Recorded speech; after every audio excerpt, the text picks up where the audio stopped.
Bom dia a todos. Muito bom estar com vocês nessa manhã. Nós tivemos no feriado de carnaval, lá no Congresso das Mocidades, juntamente com os jovens. Foi um tempo muito bom. O pastor Takashi estava lá também, o pastor Kengo comentou na semana passada, né? E foi um tempo muito bom de estarmos lá. O Congresso é um evento que todas as mocidades Holiness do Brasil reunidas têm oportunidade de se encontrar, conversar sobre as coisas de Deus e poderem fazer planos quanto mocidade, né? E nesse congresso foi eleita uma nova diretoria, porque acabou a gestão, e dentre essa nova diretoria, nós temos 3 irmãos da nossa igreja. Nós temos a Bia Amaral, o Danilo Ciuf e a Jéssica e o Anaga, que foram eleitos, agora compõem. Então, tem pessoas de outras regiões, né, que estão representados ali, mas pedimos, né, que todos estejam orando, sustentando esses nossos irmãos, especialmente todos, né, mas lembrando também os da nossa igreja, né. Nós estamos trabalhando, a Milky comentou, né, da série Plenos em Cristo, que começou com o pastor Takashi já falando há um tempinho atrás. E este também já foi falado, né, pastor Kengo lembrou também, outros lembraram, mas essa série está baseada no capítulo 4 de Efésios, versículo 13, que é como o versículo tema da nossa igreja, é para onde nós queremos caminhar quanto igreja nesse ano. Então, é muito, muito importante a gente estar entendendo o que é que o Senhor está querendo direcionar para a Igreja da Liberdade. E cada um de nós, como parte da igreja, possamos nos engajar nessa direção que o Senhor está trabalhando e nós possamos seguir adiante naquilo que o Senhor quer fazer, né?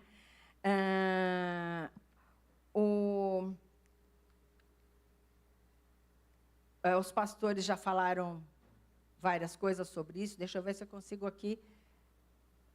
Não está indo. Se aqui é que eu não estou fazendo alguma coisa certa. Vocês me ajudam aí? Está ligado. Pode passar, então, por favor?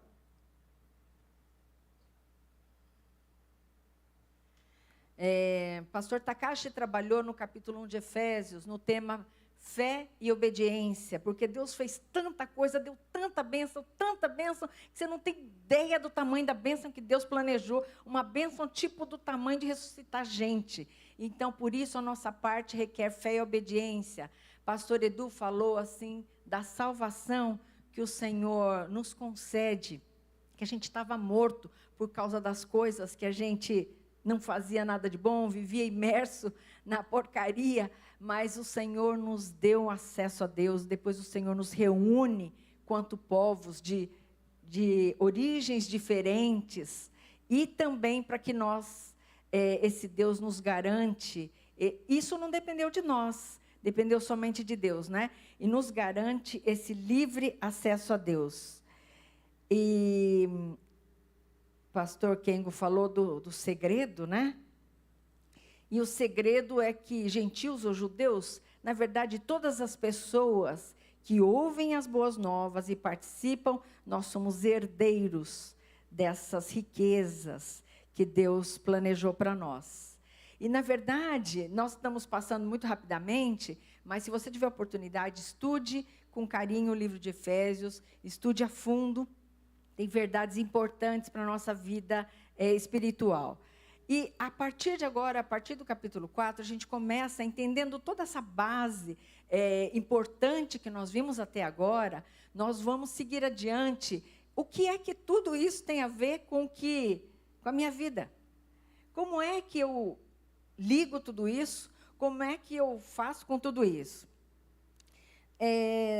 Na verdade, a gente falamos que viemos de grupos diferentes, de lugares diferentes, e o Senhor nos reuniu. Mas como é que gente diferente consegue viver bem juntos. Nós estamos falando de unidade, estamos falando de ser plenos. Mas como é que a gente pode, sendo que a gente era morto por causa das coisas que a gente fazia que não eram legais? Como é que a gente pode viver pleno, que tem uma ideia de completude, tem uma ideia de inteireza, tem uma ideia de estar repleto, de você estar cheio, de você estar satisfeito, tem uma ideia assim. Como é que você, que vem cheio dessas coisas, pode, você e eu, né? A gente pode, no mundo, viver bem com alguém diferente. Nós estamos num mundo cada vez mais polarizado, nós estamos vivendo um mundo cheio de incertezas, relacionamentos complicados, às vezes quebrados, e às vezes com a gente mesmo, com o próximo, e a gente vai envolvendo um monte de coisas. Como é que a gente faz? Só que agora a gente não é mais a mesma pessoa. Então, olha só, Efésios capítulo 4, versículo 13, diz: até que todos cheguemos à unidade da fé e do pleno conhecimento do Filho de Deus, ao estado de pessoa madura, à medida da estatura da plenitude de Cristo. Eu vou ler uma outra versão. Até que todos alcancemos a unidade da fé e o conhecimento do Filho de Deus, que o Filho de Deus produzem, até que alcancemos a unidade que a fé e o conhecimento do Filho de Deus produzem e amadureçamos, chegando à completa medida da estatura de Cristo. E como o pastor Kengo também falou, outros pastores, os pastores comentaram assim, estavam falando, tem muita coisa para ser falada. Então, nós vamos passar os olhos rapidamente, no capítulo 4, nessa perspectiva de tudo isso que a gente viu. Nós vamos falar sobre plena comunhão. Plenos em comunhão. Como é que a gente fica plenos? Como é que a gente lida com isso nesse mundo cheio de coisas diferentes, de pessoas diferentes? E como é que a gente vive em união, ou unidade, quando a gente está num contexto de coisas adversas? Como é que a gente faz? Nessa perspectiva de plenos em comunhão, eu queria olhar o capítulo 4 de Efésios, diante de tudo aquilo que o Senhor já fez. E eu quero que você pense na sua vida. A Milky falou um pouquinho sobre coisas que às vezes acontecem, e Valdemar falou da gente ser provado por algumas provações, e eu imagino que você, assim como eu, a gente tem alguns desafios aí pela frente. Mas uma primeira coisa que me chama a atenção, pensando naquele versículo 13, diz, até que cheguemos. Sabe por quê? Nós estamos a caminho. A gente não chegou ainda, mas esse é o nosso alvo. O que o Senhor coloca para nós, esse é o nosso alvo. Até que nós possamos ser plenos do conhecimento do Filho de Deus. Nós vivemos num mundo de muitas ofertas de coisas, não é verdade? E às vezes a gente fica se perguntando, como você toma decisão? Quando alguma coisa acontece na sua vida, como é que você lida com isso? E por causa de tudo aquilo que Deus já construiu na vida da gente, e que nós vimos no capítulo 1, no capítulo 2, no capítulo 3, Paulo começa a carta de Efésios dizendo assim, por isso eu rogo a vocês, eu peço, eu suplico a vocês, que vocês vivam da maneira digna da vocação que vocês foram chamados. Por causa de tudo isso que aconteceu, então, olha gente, por favor, vamos arregaçar as mangas e vamos viver tudo aquilo que o Senhor nos deu e conquistou para nós na cruz. Vamos? Uma pergunta para vocês. Vamos? Mas por onde a gente começa? A gente começa por um só. Aqui no início do capítulo 4, do versículo 1 ao 6, ele fala que nós nós vamos fazer tudo para preservar a unidade do Espírito. Por quê? Porque a gente não faz unidade. A unidade foi construída pelo Senhor na cruz. A gente faz para preservar ou para estragar, né? Depende de que lado você está. Aí, por quê? Porque há um só corpo de Cristo. Há um só Espírito. E também há uma só esperança para o que vocês foram chamados. E há um só Senhor. Uma só fé. Um só batismo, um só Deus e Pai de todos, que age sobre todos. Eu não vou falar bastante sobre isso. Tem bastante mensagens boas que esmiuçam melhor esse texto, nesse recorte. Mas a pergunta é que nós devemos, para ser plenos, nós vivemos plenos no único. É como se Deus, Jesus, é o nosso centro divino, que eu já falei aqui essa palavra outra vez, que o Dallas Willard chama de centro divino. É tipo aquele pino que segura todas as engrenagens funcionando. É um só Deus. Se você sair desse pino, as coisas desandam um pouco. Mas é um só Deus. E às vezes a gente fala assim, não, Deus, não, é só Deus. Na minha vida é só Deus, só Jesus. Mas quando alguma coisa acontece, você diz assim, assim eu não gosto. Meu jeito é melhor. É eu primeiro. Sabe, é como se tivesse um grande guarda-chuva, e quando a gente está em Jesus, todo mundo segurando ali, no único Deus, nós estamos seguros no Senhor, que nos guarda, mas que dirige a nossa vida. Mas de repente a gente fala assim, Deus fala assim, olha, é assim que faz. A gente fala, Deus, mas sabe o que é? Vejamos, Deus, considera uma coisa. O mundo está diferente, né? As pessoas pensam outras coisas. O Senhor tem que ser mais flexível. E a gente sai de debaixo do guarda-chuva e quer que as coisas fiquem funcionando. E diz que Deus é o nosso único Deus. A gente fala assim, vou procurar um outro jeito de lidar com isso. Talvez tenha outras filosofias, talvez tenha outras coisas que comandam a minha vida. Quem comanda a sua vida? Foi falado sobre provações. As provações podem ajudar a tirar você do trilho, desse único.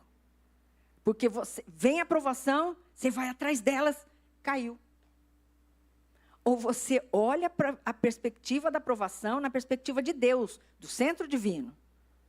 Como é que você lida com isso? Alguém te ofendeu. Alguém falhou com você. Também fez isso comigo. Pronto. Não é você que está no comando, são suas emoções. Não é Deus que está no comando, são suas emoções. A gente fala de um único Deus, debaixo do único, e às vezes a gente põe gente para fora. E Deus fala, debaixo do único, Deus é o único, nós somos um corpo. Às vezes o irmão que está do lado, às vezes é meio chatinho, né? Às vezes tem lá suas coisinhas, mas é o nosso irmão. E a gente lida com ele como se ele não pertencesse.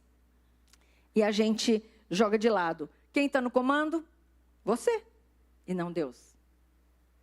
Porque você acha que a sua perspectiva que manda. Porque está diferente daquilo que você achou, você tirou o cara fora. A gente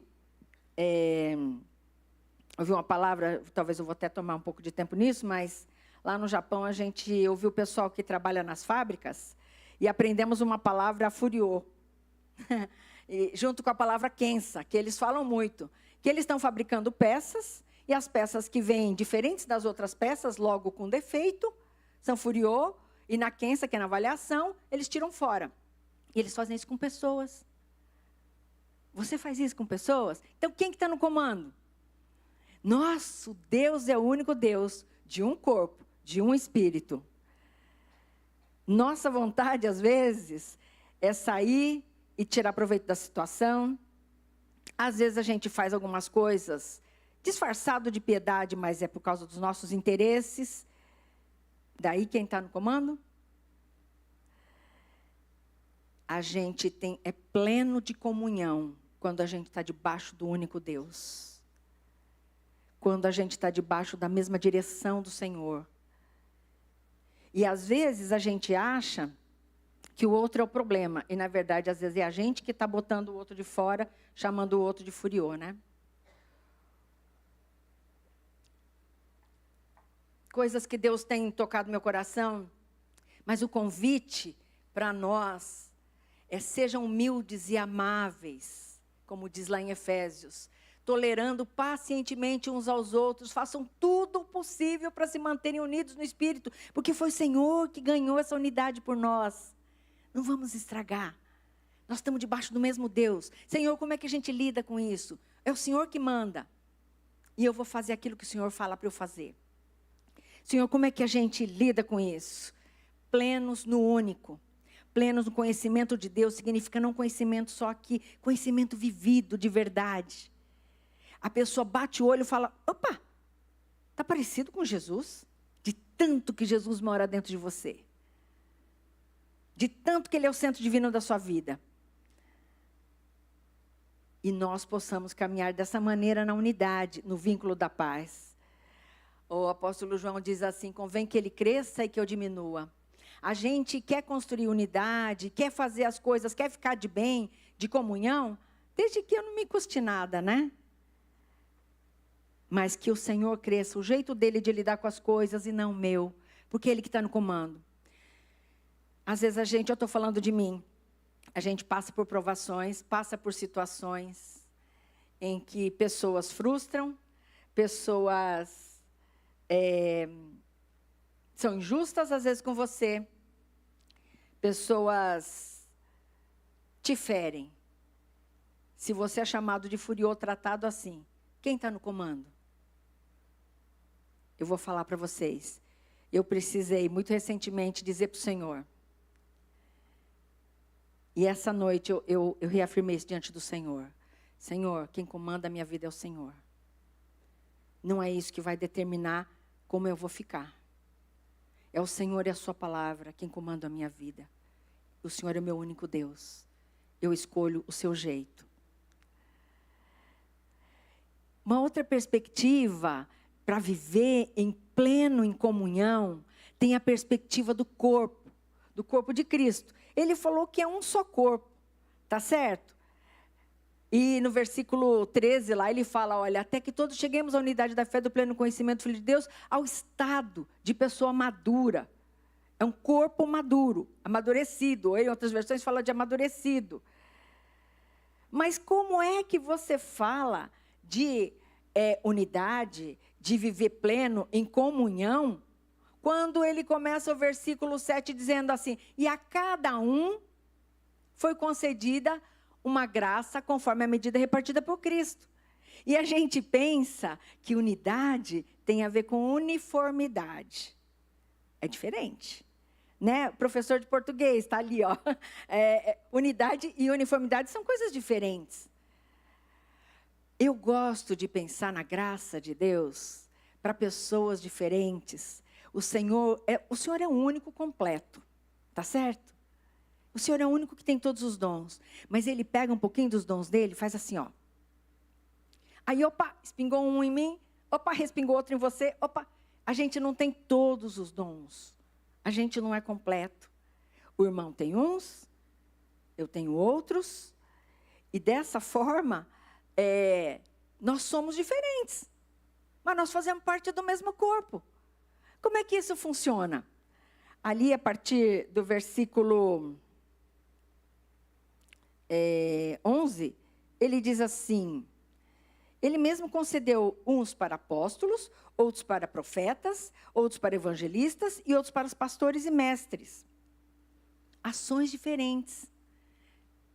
Perspectivas diferentes sobre um determinado assunto. No entanto, o objetivo é o mesmo. Nós não contradizemos que estamos no único, mas é porque estamos debaixo do único, é que pessoas diferentes, cada um fazendo a sua parte, cada um fazendo a sua parcela, ministra no outro. E o outro ministra na sua vida. Ora você recebe, ora você dá, para que todos nós possamos crescer e o corpo de Cristo seja edificado. Não tem vários corpos, é um só corpo, é a igreja de Cristo. E a gente está junto, a gente está dentro. E às vezes vem o outro lado nosso, humano, que faz assim, eu posso ajudar as pessoas, mas ser ajudado, não precisa me ajudar. Eu não preciso de ajuda.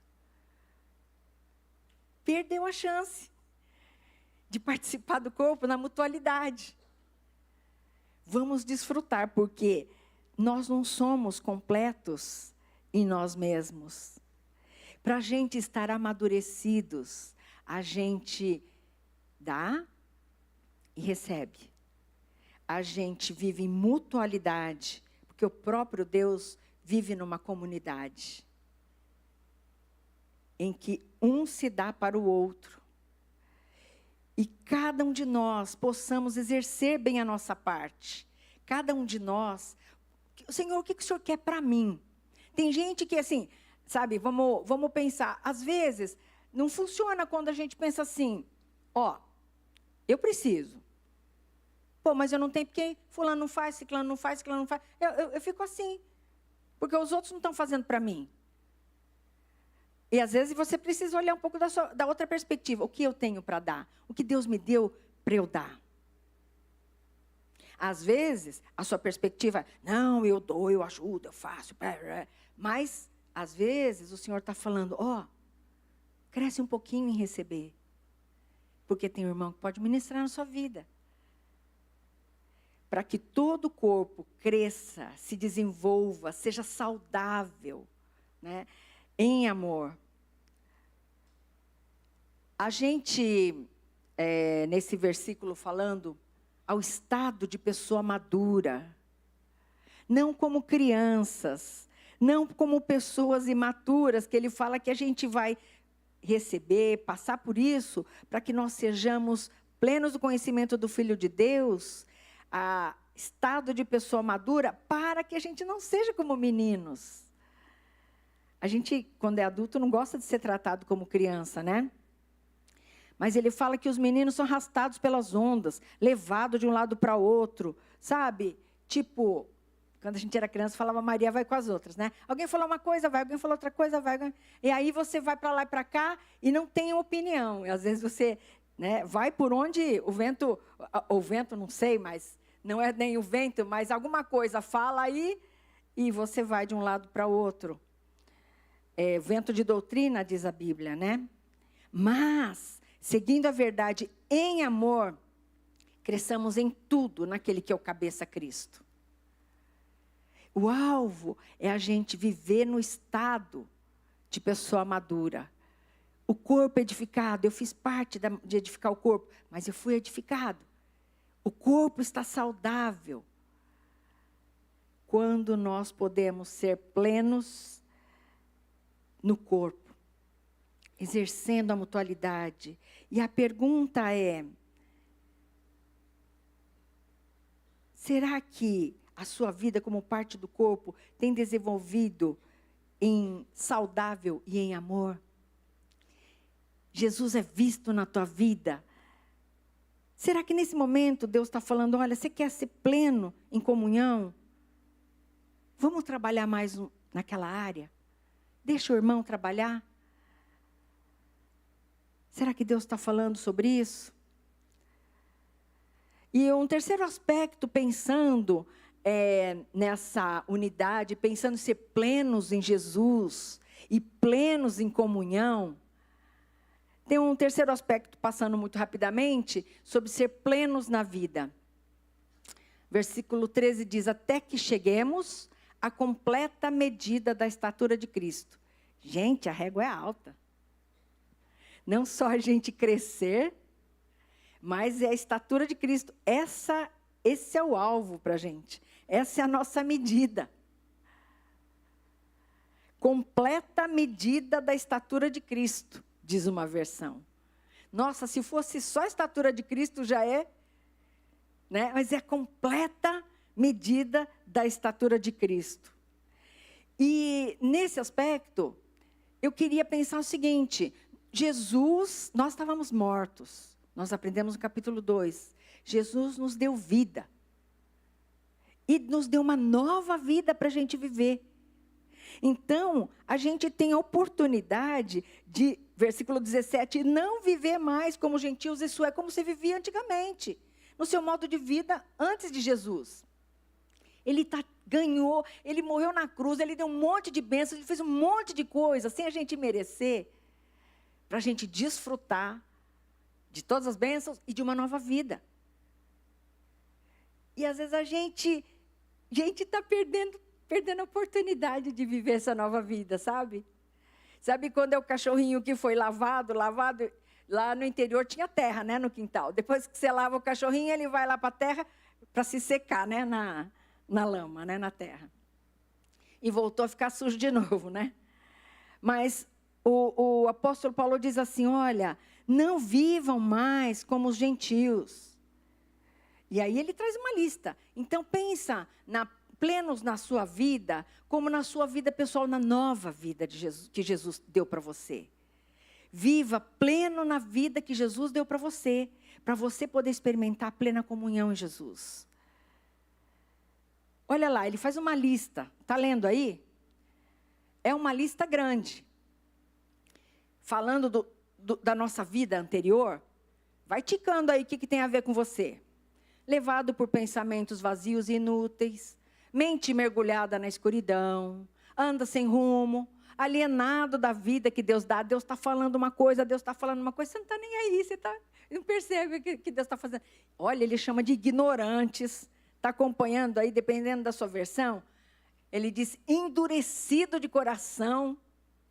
Deus está tentando tratar você, Deus está tentando cuidar de você, Deus está tentando tirar você umas feridas e a gente está lá, eu vou ficar aqui, eu quero ficar aqui. E Deus falou, não vivamos endurecidos de coração, insensíveis, em função dos prazeres, praticando impureza. Aqui é a minha versão, aqui que eu estou pegando um pouquinho daquilo que ele foi falado. Olha, não vivam dessa maneira. Mas vamos deixar a nova vida do Senhor habitar na nossa vida. Que tenhamos pensamentos produtivos e úteis, a mente mergulhada na luz de Jesus, porque Jesus é a luz. Nele não há trevas. Pessoas que andam com propósito. Não estão perdidas por aí, sem rumo, diz ali a versão. Pessoas que não estão alienados de Deus. Estão alinhados com Deus. A gente está alinhado, o Senhor está fazendo, fala, não, Senhor, estou aí, estou junto. Senhor, estou junto. Estamos juntos com Jesus, conhecedores de Deus, não aqui só, na sua vida. Tudo que você faz, tudo que você decide, tudo que você pensa. Quis tirar proveito? Não tirei proveito. Por quê? Porque isso não é de Deus. Deus não está fazendo isso. Alinhados com o que Deus está fazendo. Coração amolecido, Deus está falando. Você, responde rapidinho. Não é aquela pessoa que Deus fala. Parece que está difícil de entender. Não, Senhor, falou a primeira vez. Captei sua mensagem, Senhor. Estamos juntos. Estamos juntos. Sensíveis a Deus. O prazer está no Senhor. Vive em pureza de atitudes, de vida, de tudo que você faz. E as pessoas batem o olho e falam, caramba, parecido com Jesus. Está pleno de Jesus. Porque está pleno em comunhão com o Senhor.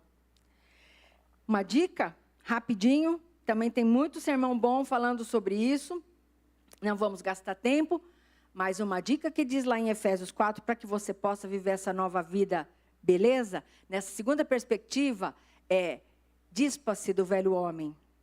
Eu vou ler aqui com vocês. Quanto à antiga maneira de viver, Efésios 4, a partir do 22. Vocês foram ensinados a despir-se do velho homem, que se corrompe por desejos enganosos. Não, mas senti de fazer isso, deu vontade de fazer isso. Mas ele convida a serem renovados no modo de pensar. Não, o que será que eu vou ganhar? Como será que eu faço com esse negócio aqui para eu ficar do jeito que eu estou pensando? Renova o seu modo de pensar. Revista-se do novo homem, criado para ser semelhante a Deus em justiça e santidade provenientes da verdade. a pessoa bater o olho e você falar, tem justiça de Deus ali. Tem verdade de Deus ali. Vestir-se do novo, despir-se do velho. Está na nossa mão isso. Para ser pleno na nova vida, cada um de nós abandonamos aquilo que fazíamos no passado, que não combina com a nova vida, e a gente escolhe viver a vida de Jesus. E ele fala a partir do 25, né? Se você falava mentira, para a mentira. Se você fala a verdade. Se você fique irados, mas não peque. Não deixe que o diabo tome conta dessa parte da sua vida. Apazigua seu coração. Também tive a oportunidade de ser testada no Senhor sobre isso. Senhor, fiquei com muita raiva. Mas, Senhor, eu coloco nas tuas mãos. Eu quero viver o que Jesus tem para mim. E apazigua meu coração. Se você tem olha, livra de amargura, a lista é grande. A lista é grande, mas estude melhor o texto. Mas o Senhor quer nos convidar nessa manhã. Ele deu uma oportunidade tremenda. Jesus conquistou já tudo isso na cruz por nós. Nós só usufruímos. Não usufruímos se a gente botar o pezinho fora, né? Do centro de Deus. Mas Deus quer nos dar graça. Deus quer permear os nossos relacionamentos. Deus quer fazer de nós plenos em comunhão no Senhor. Deus, o propósito de Deus para nós, para a nossa igreja nesse ano, é que até que todos cheguemos à unidade da fé e do pleno conhecimento do Filho de Deus, ao estado de pessoa madura, à medida da estatura da plenitude de Cristo. Para isso, vivendo plenos em comunhão, o Senhor nos convida. Ajusta aí, para ser pleno no único. O que você precisa para ajustar, para ser pleno no corpo, que é um só. E pleno na nova vida que Jesus deu para você. Deus tem grandes coisas para o seu povo. Nossa parte é nos colocarmos debaixo do Senhor. Nossa parte é viver em plena comunhão, conforme aquilo que o Senhor tem. E todas as outras coisas Deus vai colocar no lugar. Os desafios que você está vivendo, experimenta. Eu tenho testado. Experimenta. Cada desafio que te apresentar, você fala, Senhor, seu centro divino aqui, o Senhor é o único, é o Senhor que comanda. Não é tal coisa, tal pessoa, não é isso, não é aquilo. É o Senhor que comanda a minha vida. Como é que lida com isso? Senhor, eu não sou suficiente em mim mesmo. É engraçado pensar que você é pleno, com essa ideia de completo, sendo que você precisa de outro, né, para ministrar em você. Mas isso é reino de Deus. Aquele que falou, não, pode deixar, eu sei de tudo, deixa comigo. Nem está com Deus, né? É o inimigo das nossas almas. O Senhor te convida nessa manhã. Deus tem isso para nós, Ele já conquistou na cruz, pagando um preço muito alto. Ser pleno na nova vida que Deus deu. E assim nós possamos desfrutar de plena comunhão com o Senhor. Desfrutar da plenitude de Jesus. Desfrutar de todas as bênçãos enormes que o Senhor tem para nós. E a gente não precise viver inanição espiritual, emocional, por falta de experimentar mais de Deus. Mas vamos até Deus. Ele tem isso para nós. Nessa manhã, se você quer fazer esse trato com Deus, tem coisa para ajeitar. Ora para Deus agora. Depois você volta para casa e pensa melhor, fala com Deus e destrincha o plano aí com o Senhor, como é que você vai ajustar essas coisas. Mas faz uma decisão agora. e você possa desfrutar dessa plena comunhão. Quero orar com você, que está com esse desejo no coração. Senhor nosso Deus, Jesus pagou um alto preço para que a gente tivesse livre acesso ao Senhor, para que a gente tivesse plena salvação, para que a gente que não era nada, e não merecia nada, não tinha nada de bom para oferecer, fôssemos considerados seus filhos, herdeiros das suas riquezas, acessíveis às bênçãos, tamanha que é capaz de ressuscitar alguém dos mortos. E o Senhor nos coloca à disposição a plena comunhão. Mas nós somos pessoas ainda em construção. Ajuda que a gente não volte para trás ou não fique parados no lugar onde estamos. Mas nós prossigamos cada vez mais debaixo do nosso pastor divino, debaixo da orientação do comando de Deus. E possamos desfrutar da plenitude do Senhor, daquilo que o Senhor conquistou. E não desprezemos e menosprezemos aquilo que o Senhor tem feito por causa das nossas atitudes. Pai, mas tem misericórdia. E cada um nessa manhã que está fazendo esse trato com o Senhor, está fazendo essa decisão da graça, que o Teu Espírito Santo esteja bem do ladinho, fortalecendo, para que sigam firmes nessa decisão diante do Senhor. Assim nós oramos, gratos, porque nós sabemos que o Senhor nos ouve e o que o Senhor é bom e a sua misericórdia dura para sempre. Em nome de Jesus. Amém.